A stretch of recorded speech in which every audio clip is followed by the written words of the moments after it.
In this lesson, we're going to review the wallet smart contract.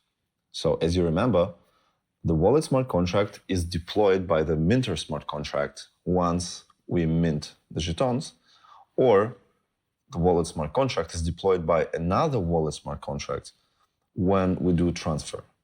So again, we have certain preparations. So you can read here in the code that we, of course, need to have certain amount of tons.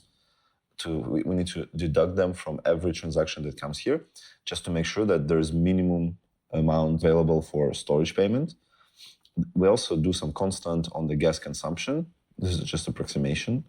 And then, of course, we do this load data, save data, just like we did from the very beginning, that we encapsulate the logic of reading the storage. So let's have a look into the minter when we actually deployed this contract.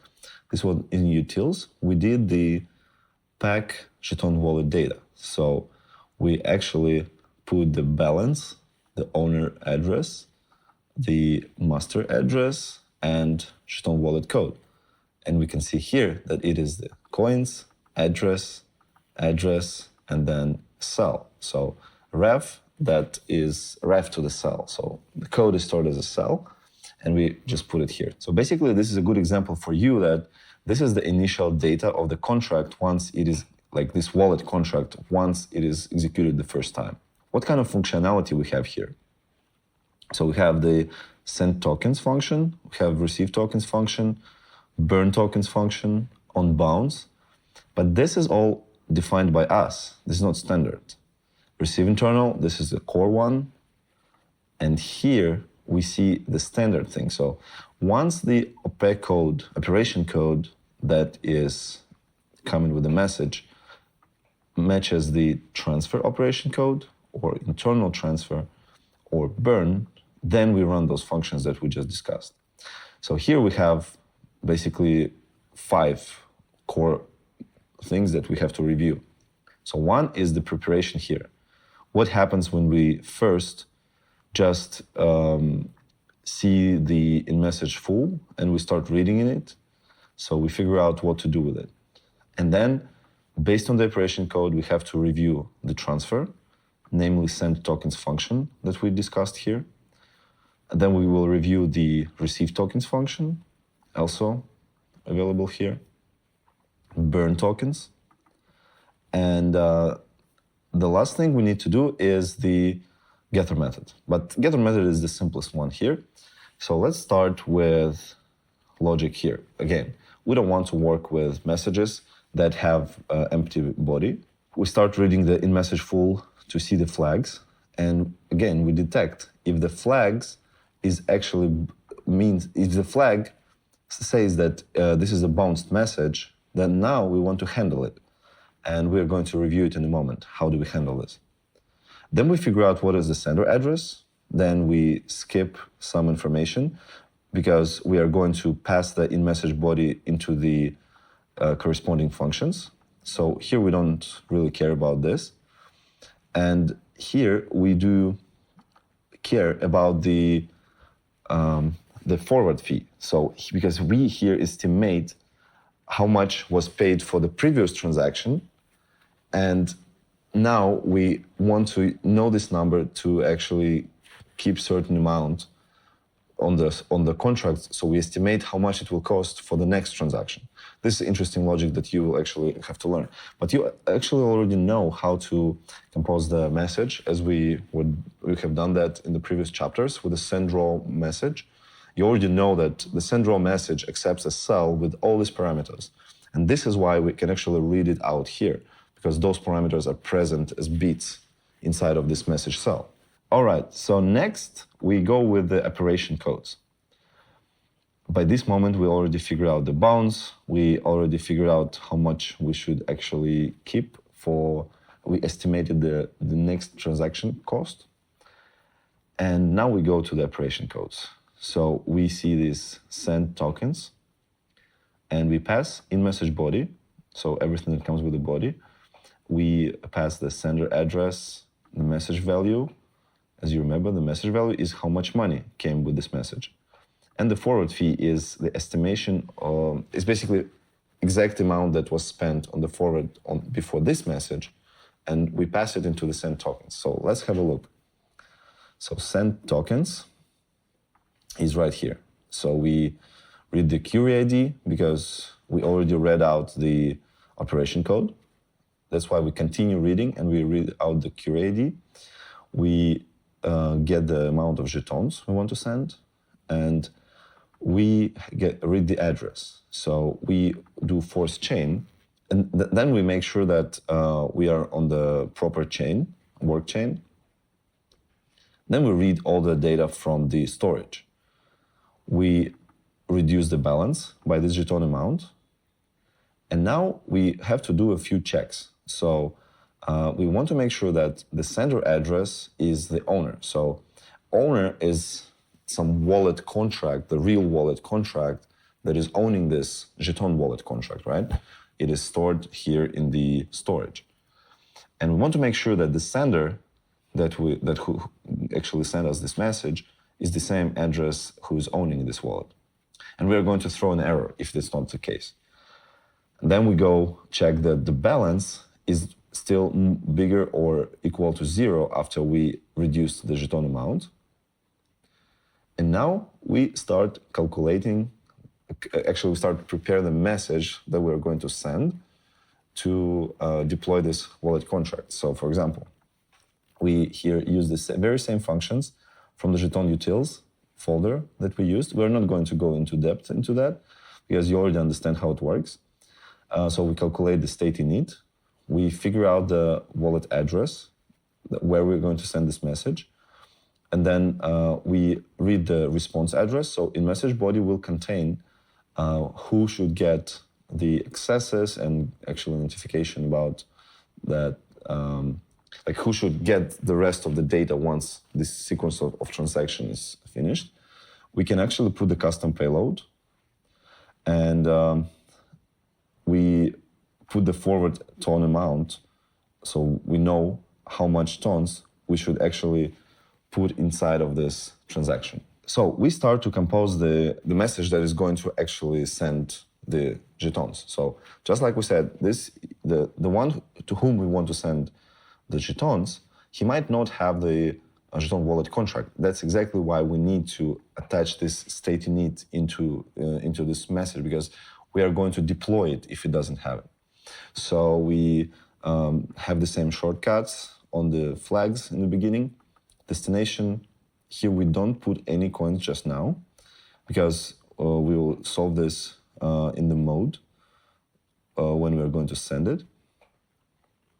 And we are composing, this already you know what it is. All these features with the something that is not working yet, something that is going to be rewritten by validators. And here you compose the message body. So we compose the message core. Now we compose the message body. And then we are using, here's something interesting, you didn't meet this before. We can actually continue, because we didn't do end cell here, we can continue putting certain things into this cell. So we store the ref, like this message body, into it later on after it's composed. So again, here we say that this is internal transfer. We put the query ID, the amount of jetons, owner address, response address, how much ton to forward, and possible forward payload that is going to be staying in message body, possibly.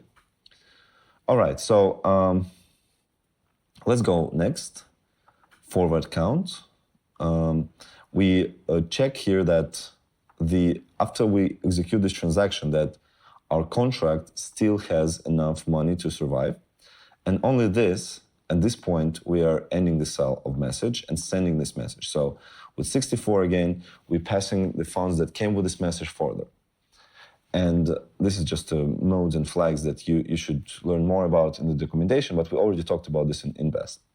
And of course, you save the new data, new balance after we made all these manipulations. So great. This is the transfer function. So this function is going to be called by the main wallet. So for example, you have just your normal wallet, like on TonHub or TonKeeper.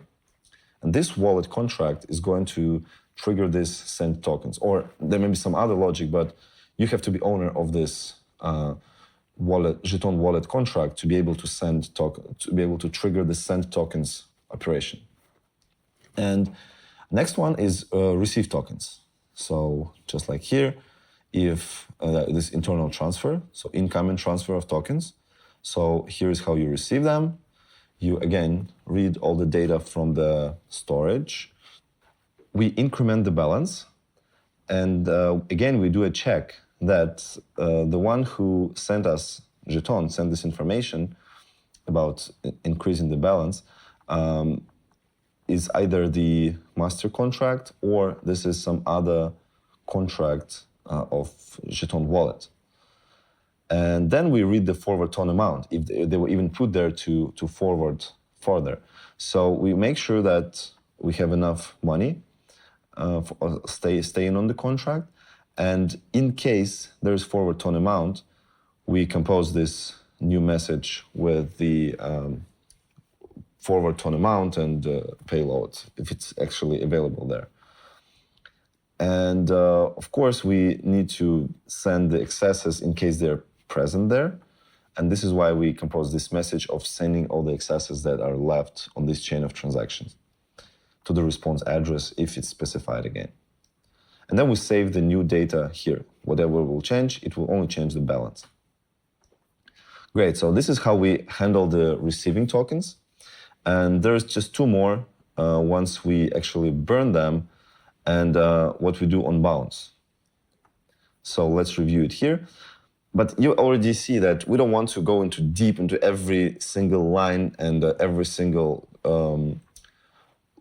logical cell that we actually compose, because it would take us hours to overview that. I want you to understand the logic just on a bit of the higher level, because we don't want to, we could make a chapter for each of these contracts to actually figure out every single logical case that could be handled here. But I want you to highly understand that just a high logic, because you are not going to create those contracts by yourself. You just need to understand how they work, so you would actually use those functionalities, because most of the contracts that are using the Jetons, they're using this functionality. And you will know how to use this functionality to utilize it for your cases that you're going to build. So basically, burn tokens is going to we read the data, we get the QAD, the amount of coins to burn, whom to send the response, and then we reduce the balance. So then we check again if the sender is the owner, if the balance is still more than zero, and we make sure that the amount of money that comes with it is enough. After we will actually send this transaction, it could still survive the contract itself. It will be able to pay for the rent. And then we compose the burn notification, just like we reviewed it here. So here we have burn notification. So we are sending the burn notification as a message body to the master contract. So we put the amount, the owner, response. So as you remember here as a response, we also implemented whom to send response, right? We actually composed the message cell, because this was message body cell. And this is the message cell. And here we put the message body. And we send the raw message with this message information message body. And then we just save the data, because again, the balance changed.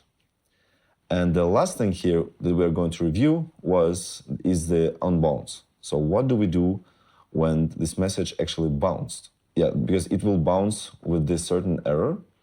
So we will read the balance of what we already have now. We will check the operation code, and we will check that the operation code is either, we only will handle the internal transfer or burn notification bounced messages. And basically we have to, if it's one of those, we will have to actually put the amount of jetons that were not accepted by another contract. So it's a bounced internal transfer or bounced burn notification, and then we put this balance back on our contract, basically.